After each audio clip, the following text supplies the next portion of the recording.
Welcome to Donmar TV News Channel. Alam ko marami pang ayaw eh. Iyan ang problema, yung ayaw. Ayaw magpabakuna. Kaya hanapin ninyo yan sa barangay ninyo.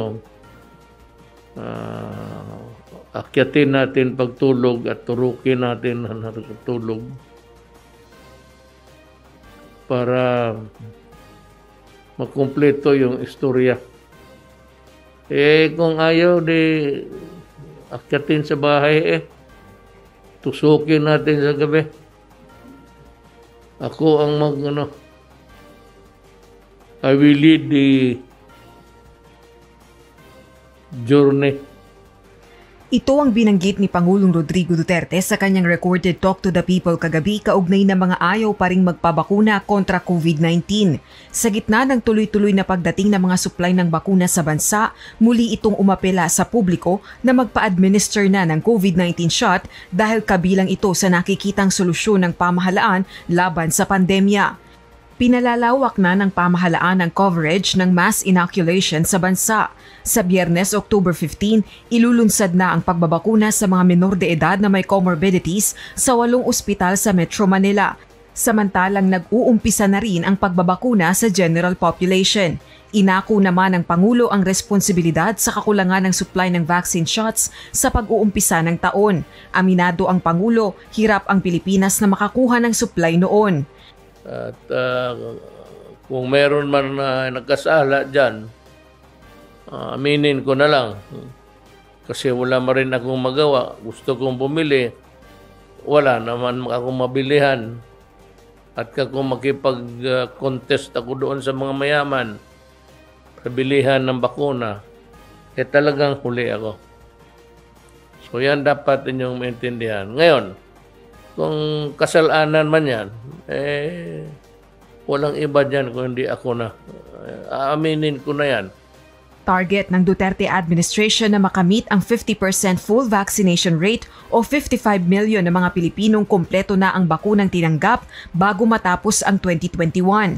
Sa ulat ng pamahalaan, mahigit na sa 85 million doses ng bakuna ang dumating sa bansa, kaya naman hinihikayat din ng mga lokal na pamahalaan at iba pang stakeholders, lalo na sa mga pangunahing probinsya, lungsod at munisipalidad na bilisan at paghusaya ng administration ng vaccine shots. Muli namang nagpaalaala ang Pangulo na kahit bakunado na, manatili pa rin sa pagsunod sa health protocols, gaya ng pagsusuot ng face mask at social distancing upang matiyak ang pagkakaroon ng mas mainam na Disyembre. Mababaw na dahilan ng mga pinagtatalunan ng kampo ni Mayor Isko Moreno at ni Vice President Leni Robredo na minsan ay nadamay pa ang pangalan ni Mr. Bongbong Marcos. Pero bago ang lahat, huwag po kayong makalimot like, share, and subscribe dito po sa channel na ito. At yung notification bell ay pakipindot po ninyo para update kayo sa mga aking ginagawa dito po sa Mike Abby Opinions. Okay, ito hong issue may kaugnayan sa dalawang presidential candidate. Until now ay hindi pa bumababa ang tensyon sa pag-itan nito at mukhang tumataas pa. Ang tinutukoy ko dito ay si Mayor Isko Moreno at si Vice President Leni Robredo. Ito po ay may kaugnayan sa ang babaw ho kasi ng kanilang pinagtatalunan para sa akin. Kulay ang pinagtatalunan isa rito. Ano bang color mo? Yellow ka ba, red ka ba, o pink ka? Yun Pangalawa ay ang issue ng legitimate opposition or isang kandidato na galing daw sa mahirap na alam ang tunay na kalagayan ng mahirap. Yan ho yung mga pinagtatalunan ngayon. So ako po'y nabababawan dito sa usaping ito. Kasi mas gusto ko pong mapakinggan na ang pagtatalunan nila, ano ba ang magandang dapat gawin para sa bayan kung sakaling sila ibibigyan ng magandang pagkakataon at maging Pangulo ng Bansa sa eleksyon sa Mayo ng 2022. Yan ang masarap talakayin kung ano ang kailang agenda. Ano ang kailang mga programa? Doon tayo nagkaka-interest ng mga botante at mga Pilipino, hindi ho ba? Pero sa ngayon, ang level ng usapan, batang tondo at usapang politika na maaaring publicity lang ho ang dating. Kasi ganito po yung pinag-umpisahan ito. yung di umano ay nag-meeting-meeting sila para magkaroon ng united opposition, pero walang nangyari dahil ang ambisyon ni Robredo ay gusto siya maging official candidate at yung mga nasa opposition na kandidato ay mag-vice lang sa kanya. At hindi ho nagkasundo, kaya nagkanya-kanya sila. Katunayan, isa sa mga pinakahuling nag-file sa labas ng administration ay si Leni Robredo dahil talagang hindi nagtagumpay yung kanilang unity meeting. Dahil dyan, lumaki na ito ng lumaki. Hanggang sa na magpalit na nga po ng kulay si Robredo na dating kilalang liberal na yellow, ay ginawa niyang pink. Okay? Ito namang si Moreno, alam naman natin na yellow na rin. At mayroon pang ang red na sinasabi dahil maraming mga taga-Liberal Party o yellow na nasa partido na ngayon Aksyon Demokratiko ni Mayor Moreno. On record yan, hindi ho pwedeng i-deny yan. Ang sinasabi ni Robredo, siya yung lehitimong oposisyon from day one. Dahil ngayon lang daw naglabasan yung ibang kandidato. Ang sabi naman ni Mayor, ay ako ay oposisyon din. Ako ay kandidato rin dahil ako ay galing sa mahirap. Alam ko ang buhay ng mahirap. At ito ang aking dadalhin pag siya ay naging Pangulo. Parang ganun ang dating.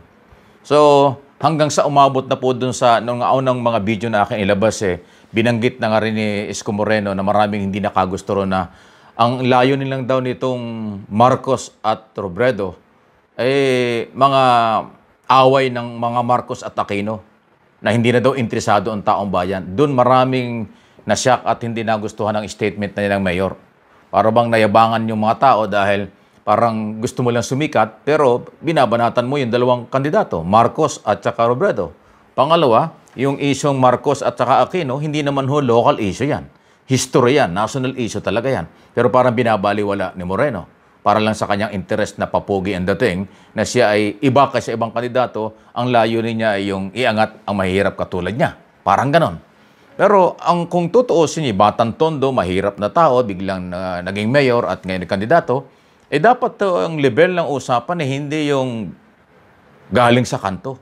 Kailangan itaas ang level ng usapan dahil ang kaalaman at ang gustong malaman ng taong bayan ay yung inyong kakayanan niya at inyong magagawa kung sakaling kayong bigyan ng pansin. So lumalala po itong sitwasyong ito dahil until now po kanya-kanya ng paliwanag ang magkabilang kampo, Moreno at Robredo. Yung Marcos Group na nananahimik sa isyong ito na dadamay tuloy kaya napipilitang magsalita rin sa social media ang mga Marcos loyalists at hindi naman ho talaga maiwasan yan.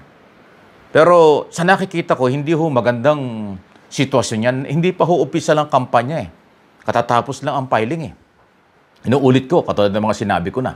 Sa February pa, 2022, ang official campaign, 3 months lang ang kampanya ng national candidate. 45 days ang kampanya ng local candidate. Pero ngayon po madumi na yung galawan siraan na Anong ating kapupulutan ng aral dito at anong ating aasahan kung sa simula pa lang ay nagsisiraan at nagpipersonalan?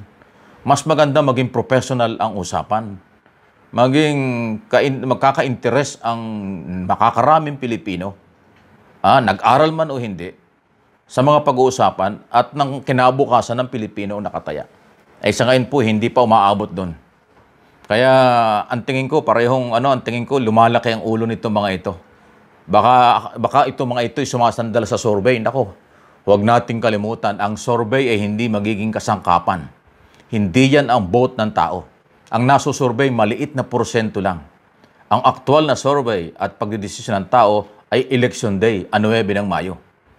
Baka itong si Moreno, o Robredo, o kung sino pa mga kandidato dyan na umaangat sa survey, akala nila sila na. Ang feeling kasi ni Moreno, parang siya na yung nakakaangat sa lahat O totoo yun, may mga balita, maraming lumalapit sa kanya, maraming partidong pupunta sa kanya, pati mga malaking negosyante, sinasabi na sa kanya na. So ano bang interest ng mga taong lumalapit na yan? Yan ba'y tutulong talang sa kanya o may mga business interest o may mga personal interest? Ako, tandaan niyo itong sinasabi ko sa tagal ko na nakatutok sa politika. Mas delikado at nakakatakot pag maraming grupo ang biglang darating sa isang kandidato. Hindi yan pupunta yung mga yan ng voluntary na walang agenda. Hindi yan lalapit ng voluntary kung walang mga planong pang sariling interest at business nila pagdating ng araw kung bibigyan sila ng pagkakataon. Mas mabuti pa nga yung hindi naman wala pero kakaunti yung supporters na galing sa mga malalaking business group or ma-influence ang politiko. Kasi lahat ng politiko na lalapit sa isang kandidato, may grupo yan at may interest yan sa posisyon at saka business. Ganon din po ang negosyante. Nangangapital yan para masustain nila ang kanilang negosyo at may connection sa mananalong Pangulo. Yan po yung paulit-ulit na nangyayari sa ating bansa. Pasintabi na, kaya nga hindi nga tayo umuunlad eh. Lagi tayo nakokontrol ng mga malalaking tao. At yan ang dapat nating mabago. Sinasabi ni Mayor Moreno, galing siya sa mahirap, batang tondo, kumakain ng garbage, kumakain ng ganun, tutulog sa bangketa. Pero ngayon ang galawan, masyadong elitista. Mga malalaking tao ang nakapaligid. Baka makalimutan ng batang tondo, baka makalimutan ng natulog sa bangketa pag nasa pwesto na. Mai-influensyahan na nitong mga matitindi ang interes, business at politika pagdating ng araw kung bibigyan. So, ito po yung sinasabi ko para magkaroon tayo ng idea. Magkaroon kayo ng idea. Masyadong mababaw ang labanan nila ngayon at natatabunan ang tunay na isyu na dapat ay harapin ng mga ito.